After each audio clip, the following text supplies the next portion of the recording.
Las consultas para detectar cáncer infantil no fueron una prioridad durante la pandemia. Además, las niñas y niños con cáncer también sufrieron desabasto de medicamentos, precisamente como pasó con otras personas que viven con enfermedades crónicas.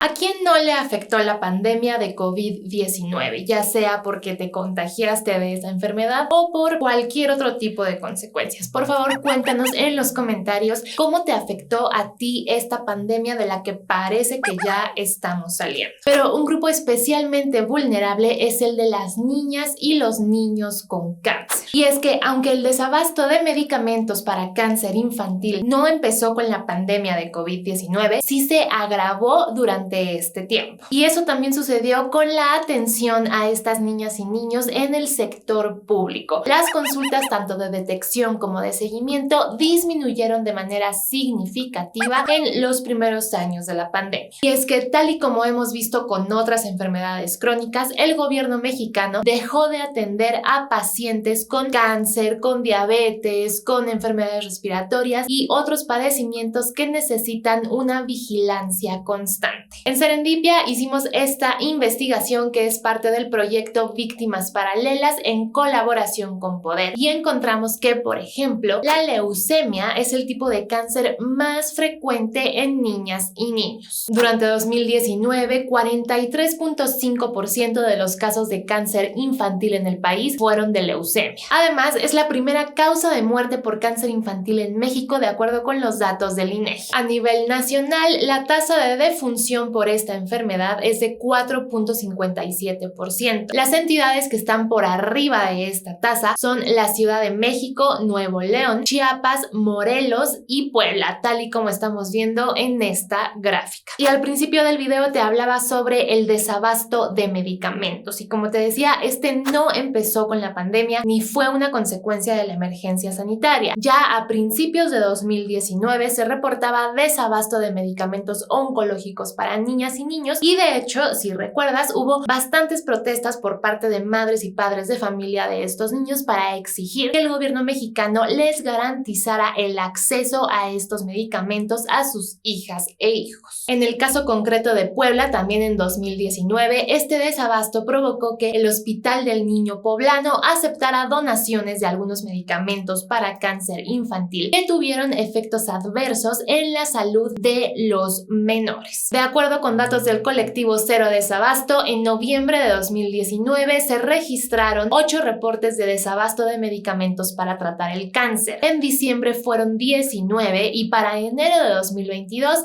ya eran registrados 37 reportes de desabasto. Los datos del colectivo no desagregan la información entre cáncer en general y cáncer infantil, pero podemos ver que los reportes de desabasto están aumentando, sobre todo a inicios de 2020. Otro tema muy importante es la disminución de consultas, pues durante 2020 las consultas a menores de 15 años con leucemias y retinoblastomas disminuyó en más de 70% con respecto al año anterior. Esto por lo menos en el Instituto Nacional de Pediatría. Y es que mientras que en 2019 hubo 553 consultas para menores con leucemia, 281 para niñas y niños con retinoblastomas, el año siguiente, en 2020, las cifras fueron las siguientes. Solo 151 consultas para menores con leucemia y 72 para menores con retinoblastomas. Y los datos también muestran que en 2020, el primer año de la pandemia, hubo 47% menos consultas para confirmar algún tipo de cáncer infantil, mientras que en 2019 el número llegó a 2.7 millones de consultas. En 2020 fue de solo 1.4 millones. Un año después, la situación apenas incrementó un poco, pues se registraron 1.6 millones de consultas, apenas 15% más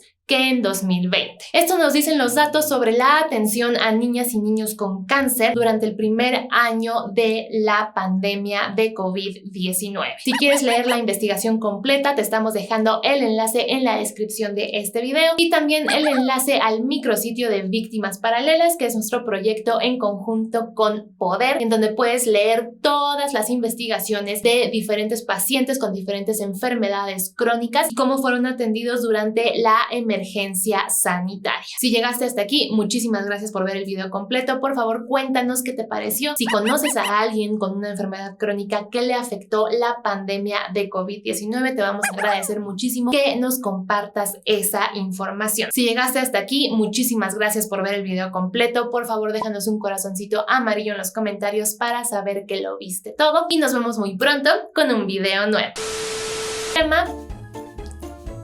Y es que al año anterior, hasta ahí.